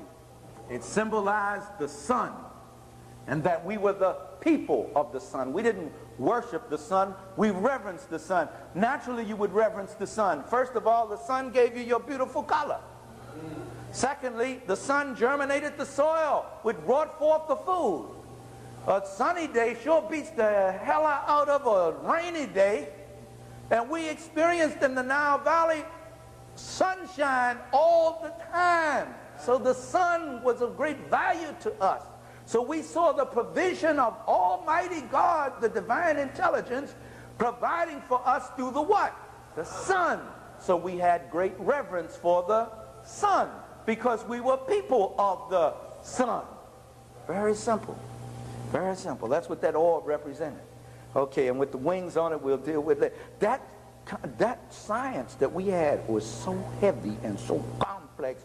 You and I could be 2-3 lifetimes, and we would only have just begun to understand it. So just in what we know today, look what it has done for us. We spent a lifetime of the pursuit of knowledge. We passed that torchlight on to our children and their children. Do you think he can go on in power much longer with that? Because just that knowledge alone will eradicate him. Eventually. Even if you never lifted a finger, and you have to, you got to do something, that knowledge alone would eradicate him from the earth. Because he couldn't stand up under. Couldn't stand up under. I mean, not just having it, using it. If you apply that knowledge, he couldn't stand up under it. He wouldn't be able to handle it. Now, the role of religion in ancient Wose, Thebes, he said. Wose was the mother of cities. It's the oldest city that we know of so far in the world. We don't know exactly when it was built. He said it's built so long ago that it's back in the shadowy mist of history. We don't know the date. It is older than Rome. We can date the city of Rome. We can date the city of Athens in Greek. We can date London, certainly. Paris. But we cannot date Wose, the mother of cities. And where was the mother of cities? Huh? Kemet. And where was Kemet? Don't be afraid to speak up. Our cable land, which is misnomered Africa. I just want to make sure where this mother of cities was. And why is it important that we're talking about it now? And it was called, as it was called, was one of the chief centers of religion. Of what? In Africa. And I'm going to deal with that word religion in a minute. I'm going to deal with that as we go on to explain what that word really means. The blacks were a very religious people. This is before any white folk came in. We were already that way. So we didn't need anybody to bring us any knowledge of the Creator. We were already a very religious people. Already. And I can't overemphasize that. Already. Columbus had to come to teach you that, and we had to go to Africa and get you out. We were already that way. We didn't need anything you had to bring us. Absolutely nothing at all. Because many of us have it in our heads. I used to think that way. all right, so we went through slavery and everything, but then I wouldn't have knew about Jesus Christ, our Lord.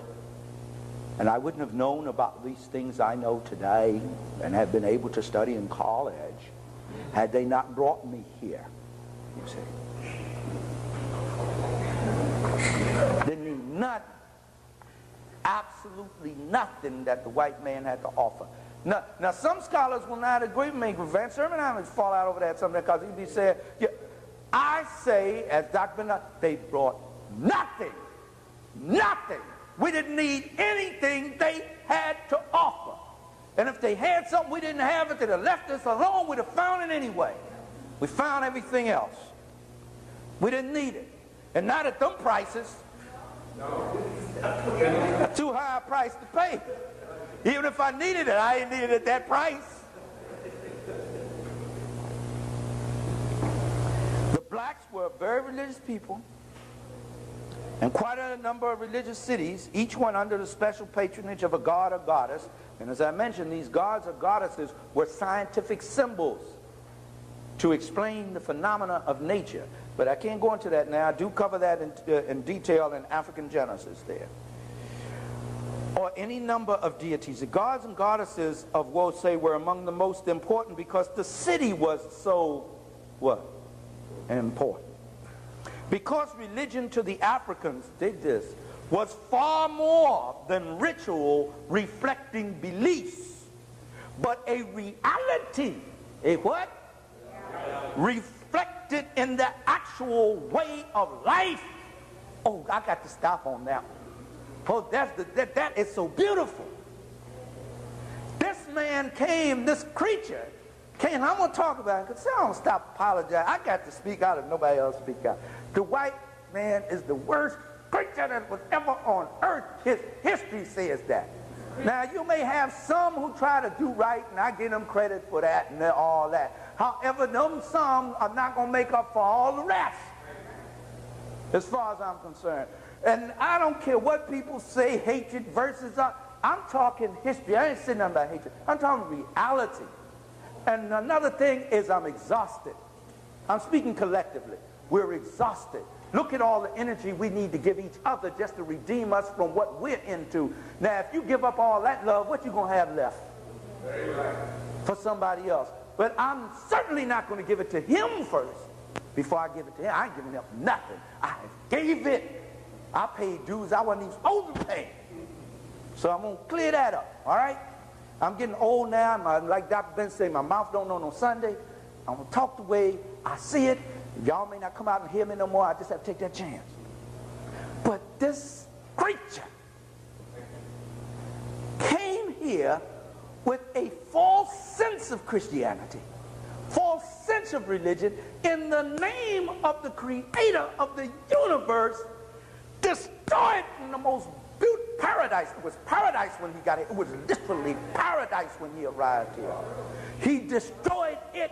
The people then went to our land with its high culture civilization, destroyed that, and captured us and brought us here, all in the name of a religion.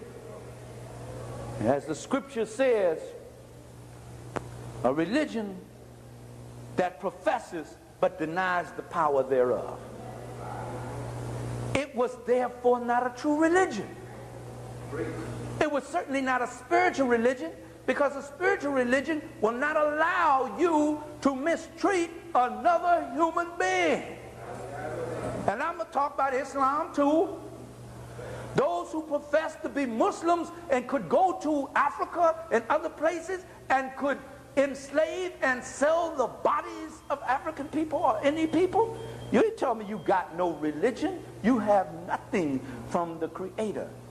Because the one thing I know, if I don't know nothing else about the Creator, is that all things were created on the planet Earth to be free and to function within the context of their special and unique place on the earth.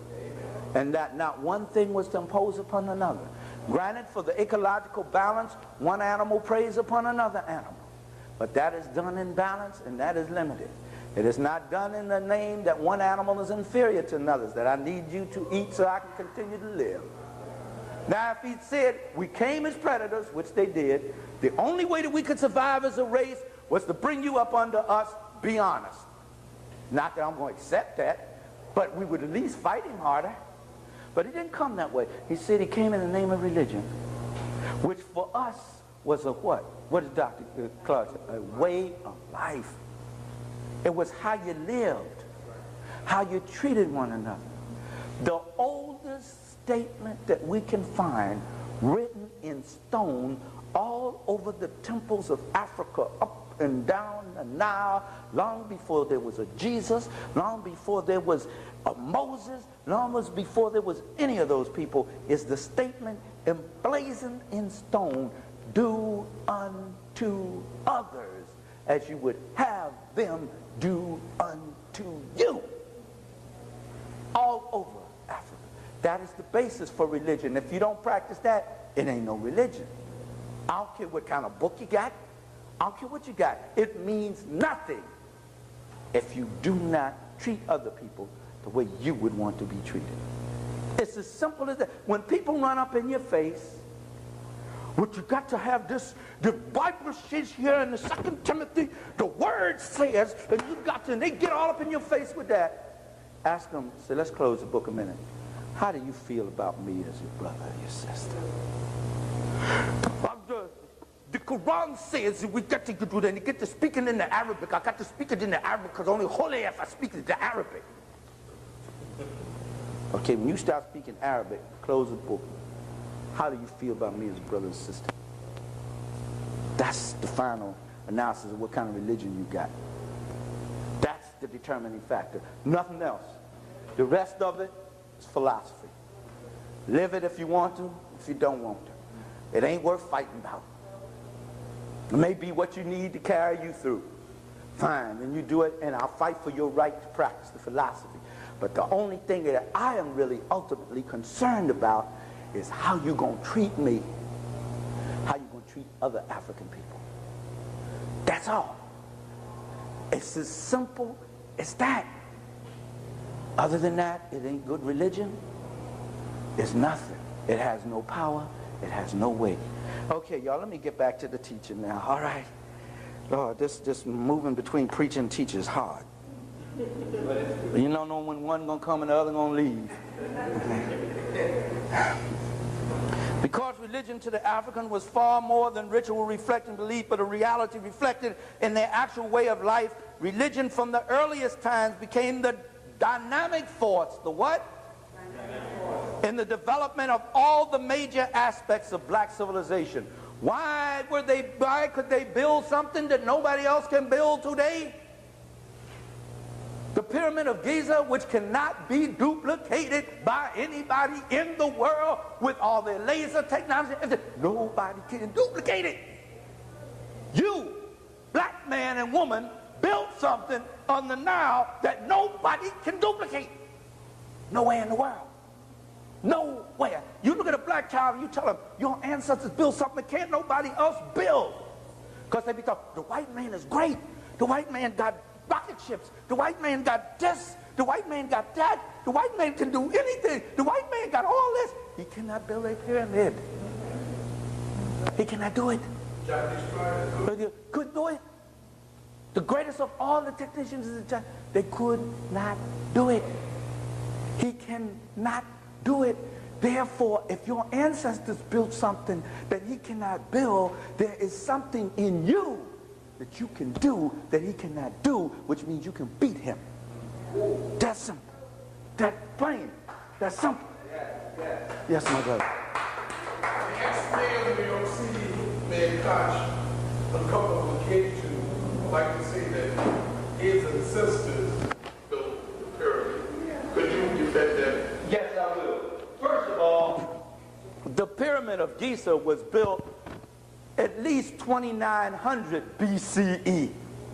The first Hebrew, and let me write the date up there again, was Abraham, and we'll be discussing that, 1675 BCE. How much time difference is it between 2900 and 1675 BCE? And that wasn't the first pyramid, that was the Pyramid of Giza. The pyramid, the step pyramid of Saqqara built by Imhotep was built about 5,700. Man, not talking about a gleam in the eye. Say, I knew you before you were gleaming in your father's eye. It wasn't even a gleam in the eye. There's no comparison there.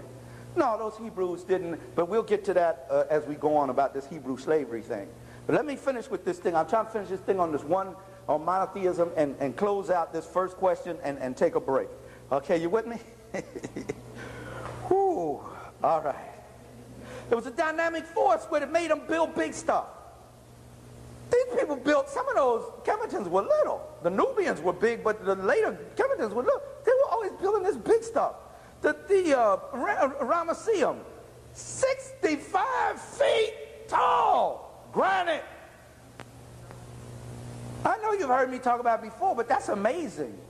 That's the hardest rock on the earth. They went up in there and chipped that out. They didn't just chip out a crude looking thing. They made all the delicate features and everything. 65 feet high. All over the Nile. Great big statue, all this big stuff. And to be ordered to build big, you have to do what? What made them think big? Dr. Ben said their religion. That was their dynamic force, their special relationship to the Creator. They had a special connection with, there's nobody built nothing like that. Even with the Empire State Building, everything is one building going up. Nobody has built a 65-foot anything in so-called modern times and made it look that good and chopped out all them little delicate things. And nobody has done that.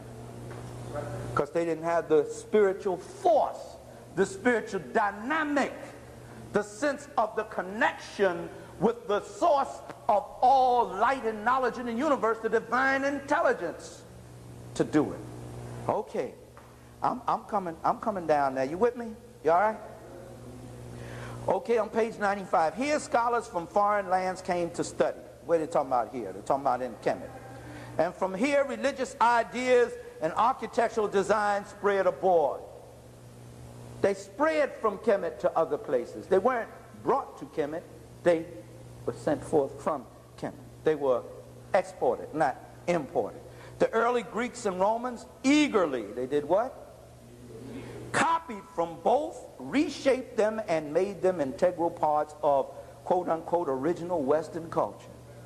During periods of decline or conquest, Europe and Asia seized and transported from Africa as much of the artifacts of its civilizations as they could. Cambyses, for example, that was in Persia, as early as the 6th century BC, hauled away over $1 million of precious historical materials from Wose alone. $1 million was a lot of money. $1 million was like 100 million back in them days, or like 100 million today, worth of materials. This one nation, Persia, when they invaded us, hauled off from one city over $1 million worth of materials, artifacts, knowledge, books from out of Africa. Cambyses was also one of the countless thousands, how many? Who invaded the tomb repositories of black history during each of the many periods of foreign invasion and foreign rule. Page 97, and we'll be finished with this one.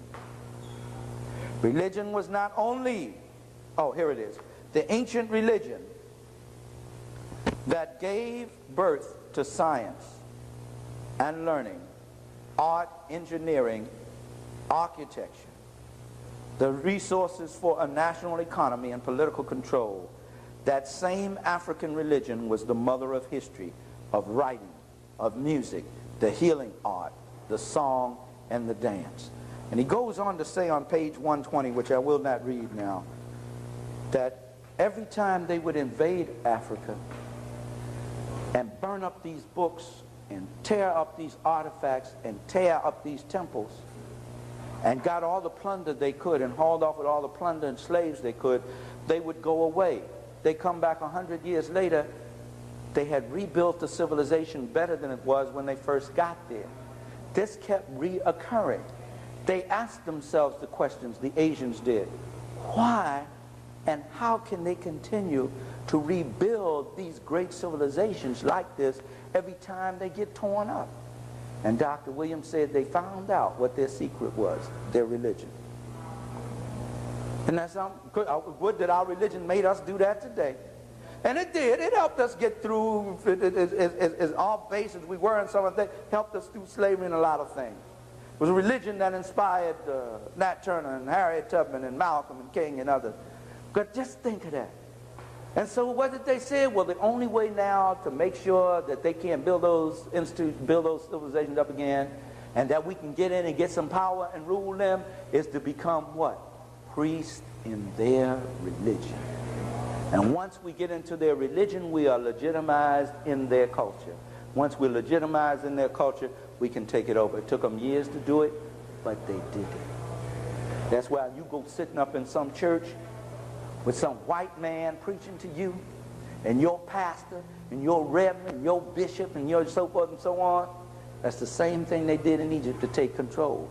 But then, they don't even have to have. They can have a black pork chop eating preacher standing up there, but they got the image of that white man behind him, which is his backup and his source of power that he keeps pointing to and referring to. The way they took over the civilization and weakened us was to take over the religion. Remember that, brothers and sisters. Let's close this out now. Answering the question, who wrote the Bible? Based on the two documents we have been discussing for this period of time and all of the history we have covered in this period of time, in answering the question, who wrote the Bible, what would be the logical answer?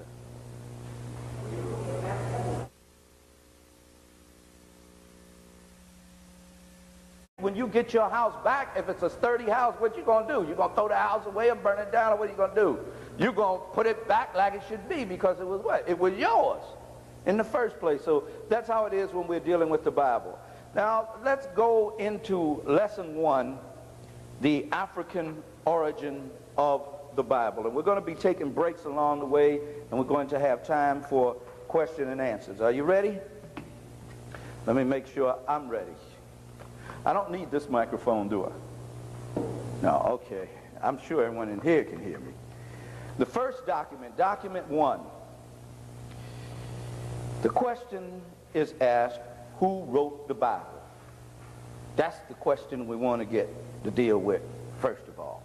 Okay, let me get one other thing here to make sure I'm completely ready, so once we get started, I don't have to stop. All right. The first document is taken from 100 Amazing Black Facts About the Negro. That was a term used back in the 1920s. Page 9, number 49, by the prolific scholar, historian, and writer, Joel A. Rogers. And this is what the document says. The Bible really originated in ancient where? Egypt. We're going to break it down. We're going to read it first and then we'll break it down. Where the population, according to Herodotus and Aristotle, was. Here, the Jews received almost all of their early culture. Professor Breasted, leading Egyptologist, says the right social and moral development of mankind in the Nile Valley, which is 3,000 years what? Than that of the Hebrews, contributed essentially to the formation of Hebrew literature. Our moral heritage, therefore, derives from a wider human path, enormously older than the Hebrew, and has come to us rather through the Hebrews than from them. Now, those are some key words in there we want to deal with. Some key words we want to deal with. First of all, we're told that where the Bible originated was in Egypt. The proper term for, first of all, I want to find out something for you. Where is Egypt? Okay, you sure about that? You sure it's not in the Middle East? Or Hollywood or someplace? Or Asia, in Asia somewhere. No, you can see very clearly, there it is. That's the African continent. It looks like it to me. Of course, you know the proper name for it is Akebu land, the oldest name. The African continent, that's where it is. It's not in the Middle East. Huh? Al-Kebu land.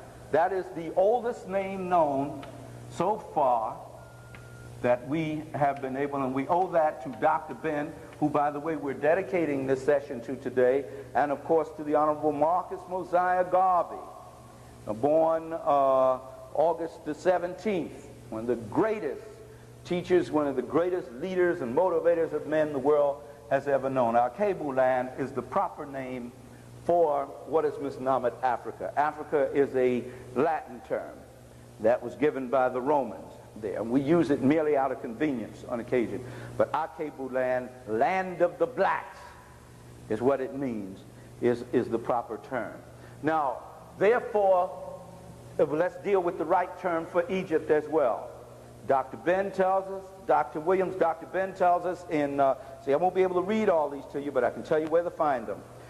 In Black Man of the Nile and His Family, page 3, Dr. Yusuf Benjo-Channon, and Dr. Williams, page 68 of The Destruction of Black Civilization. They go into detail on this. The proper word for Egypt is Kemet. Kemet. Now, you can spell it several ways. I usually use the short form, Kemet. Dr. Williams goes into detail to show that it comes from Kemi, but we didn't use C's, we used K's. But when the Greeks began to translate our language, they didn't have the K sound, so they had to use what came easy to them, which was the C and the CH. But look at this word Kemet, or Kemi, and what do you see? What do you see? The root for chemistry. Chemistry. Therefore, no black student should ever have a problem with the subject of chemistry. Why not? Because the very word itself is descriptive of his ancient homeland. The place in his ancient homeland. Chemistry, the land that produced him. The black soil that produced you. The soil that we came from, the soil that nourished us, was called Kemet, from which we get the word chemistry. For the study of chemistry, the study of the soil and things that came from the soil began back perhaps 18,000 years ago in our Cable Land, what they call Africa, there in the Nile Valley. Chemistry. Just that one word has a lot of power in it. That one word reveals something to black people about themselves that opens up a whole door to us. That one word, chemistry. So from now on in this class, we will no longer use the term Egypt, which is from the Greek hikupata, H-I-kupa, hikupata, city of Ta. We will never, of the god Ta, which represented uranium back there. All those gods and goddesses of the ancient times were actually scientific symbols. White man didn't know what he was looking at, so they say they worship all these gods and all these. They represented forces of nature. I covered them very carefully in this book, African Genesis. Very carefully, I explain what those gods and goddesses are. That's what they were. It was a complex science, which white folk could not understand when they first encountered it. So all they could do, or all the so-called Egyptologists could do, was say, well, they just got all these gods and goddesses. But even Budge says that they only had one God, one divine creator, and God is not people, and it's the answer to everything that people need, all their problems, everything. If everybody followed it, this would be a better world. Well, now, and there are several religions, many religions which say that. There is Judaism, which is predicated on, they say, the Bible. There's Christianity, which is predicated on the Bible. And to a large degree, Islam is predicated on, because they took the Old and New Testament and then put some other material that Prophet Muhammad put in and developed the Quran. Now, each one of these folk are saying, and you have in the Christian religion alone some 580 some different denominations, most of which say that theirs is the unadulterated truth, the only truth, and that the only way you can know God is to know them, and all have the interpretations of what is written in this book. So today it is not my objective to attack anybody's religious belief, and I'm not even approaching it from the point of religion. We're looking at this now as scientists, as from a historical point of view, from the aspect of historical reality. That is what we're dealing with when we're talking about amazing black facts of the Bible today. Now, there are several things here that I want to go. One of the reasons why I raised that is when we were doing one of these classes, a sister said to me, and I thought it was a very good question. She said, "What's the big deal about the Bible?" I thought that was a very good question, because the way it's been projected to us is that's the only possible way that you can get any spiritual knowledge, any knowledge about God. Until some people think it's the only book worth reading. You don't need to read anything else. I remember I was doing a radio interview in Durham, North Carolina, and a sister called up and said, a good elder, and I appreciate it. I understood where she was coming from. She said, "Look, y'all need to get rid of all that history and all that African stuff and just deal with the Bible. And when you deal with that, just deal with the New Testament." I said, "Now, my sister, what kind of work do you do?" She was a registered nurse. I said, "Now, when you went to study to be a registered nurse, did you have to read any other book other than the Bible to learn how to do that?"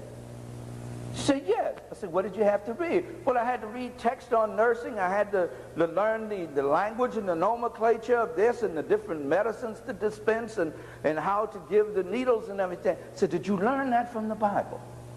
When a man comes to fix your television in your house, does he go to the Bible to get instruction to fix that TV? Where does he go to get instruction? So obviously you need to read something else beside the Bible just to make a living. Just the basic things of making a living. To fix your faucet, you need some knowledge that is not found in the Bible. Because if everything you need to know was found in the Bible, then you'd be able to fix everything, you'd be able to do everything you need to do. So that's not a sound argument. Also, we have to come to understand that the Bible is just one of, and we'll be studying that as we go on in this session, is just one of the many books that people consider to be sacred. Therefore, no one has the right to say to another people who has set aside a body of literature and said it was sacred that it is not, because it's not their literature. We don't have that's sheer arrogance. All right, I want you to understand that there are more ways of coming to an understanding of spiritual principles than the Bible itself. I have to establish that at the risk of Christians and other folk wanting to attack me on that. We're going to seek to, let's say, imagine we're in a court of law here. As we seek to cover 42 at least of the 60 documents, let me make sure everybody has a copy here of the documents. You pass that back to them, please. Everybody has a copy. And, oh, you have a copy? Very good. As we seek to cover at least 42 of those 60, these are some of the things we want to make clear. This is the case I'm trying to present. We will attempt to prove and answer the question, who wrote the Bible, first of all? Who wrote it? Some people believe it came down from God out of heaven, and that therefore it is infallible. Everything it is absolutely correct, and you cannot find any wrong in it, and there's no mistakes. It came from God. Other people will tell you, no, it was written by a man. Who did write it? What is the Bible, first of all? That doesn't seem to be very clear to people. Where was it originally written? Some folks seem to think it was written in Hollywood, but it's not. When was it originally written? Some folks seem to think it was done just the other day or every Sunday in the pulpit. What, according to historical documentation, or according to historical documentation, it is absolutely impossible that the white man created the Bible. Now that I'm sure we will prove beyond a doubt. But if I don't prove it, you don't have to agree with me. Why the Caucasian version of the Bible is so different from the original version of the Bible? There's a reason for that. And we've already discussed that the Bible is an ancient African history book. It is the history of a particular nation of people who were black people. The Israelites were black people originally before they were taken into captivity and mixed up like so many of us are mixed up. They were originally a jet black people who had come from the continent of Africa and settled in Palestine. We will be tracing that historically and documenting it. And then we will discuss the Bible as a textbook for understanding our history. And you see, for many of us, we would never have heard about Egypt or Ethiopia, proper names being Kemet and Cush. We'd never know anything about it if it hadn't been for what? The Bible. That was the first introduction that we had to it. Motion pictures that you saw Carlton Heston and everybody in opened the door to it. So therefore, the book can be, because there are some folk who go to another extreme. There are some folks that think the Bible is the answer to everything, and that's all you need. And there's other people that go to another extreme that say, well, we don't need it at all. Let's just throw it in the trash. Now, obviously, that's not the thing to do, because Nat Turner found a way to use it, Harriet Tubman found a way to use it, and we have Dr. King found a way to use it, Brother Malcolm found a way to use it, Elijah Muhammad. We have found ways of using it, and we should use it because it's originally our book, and you don't take something that somebody has taken from you and messed up and throw it away. If somebody take your house away from you and rearrange it, you change it. Not a good term, because it is the word, what? Dog spelled backwards. You can see it very carefully. Because one of the first symbols that the European used to represent the force of power of the great deity of the universe on earth was that of a dog. But that's another story. If you want me to deal with that some more, we'll deal with it during question and answer. If you want to do that, just write that down. We'll deal with it. I don't want to get off up into that now and get off the subject. What we usually say is the Creator or the divine intelligence. The divine intelligence means that throughout the whole universe, and every leaf on the tree, every blade of grass, every atom, there is intelligence. And that divine intelligence, all collectively, is what is known as and misnomered God.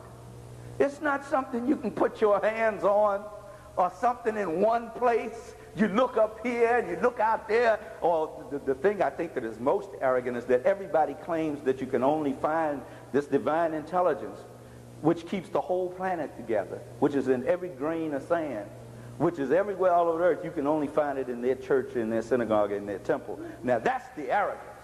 But even worse, they have taken it and put it between the pages of a book, between the covers of a book, and you can only find it in there. All this power which cannot be understood.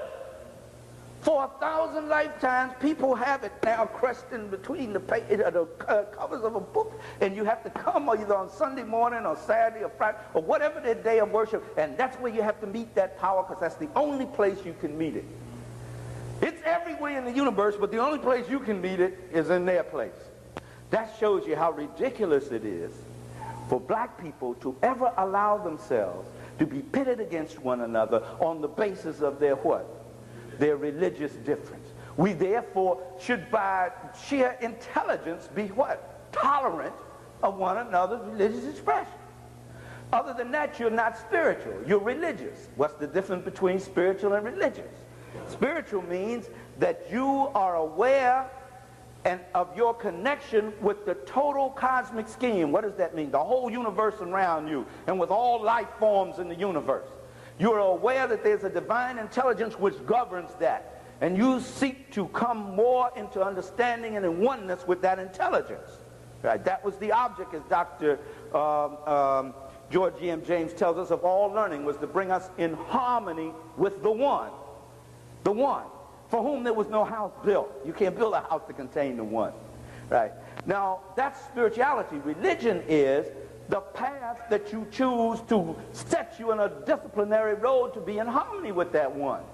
Just like when you come into New York, you can either come across the George Washington Bridge, you can either come through, you got 2-3 tunnels to come in through here, you got several roads to come in here. You'd be a fool to stand there at the Lincoln Tunnel and say, anybody now coming in through the Lincoln Tunnel is not into the truth. They will not make it to New York. You'd be a fool. And whenever we do that with our religious ideologies, with our religious institutions, we are not worshiping the Creator. We are getting our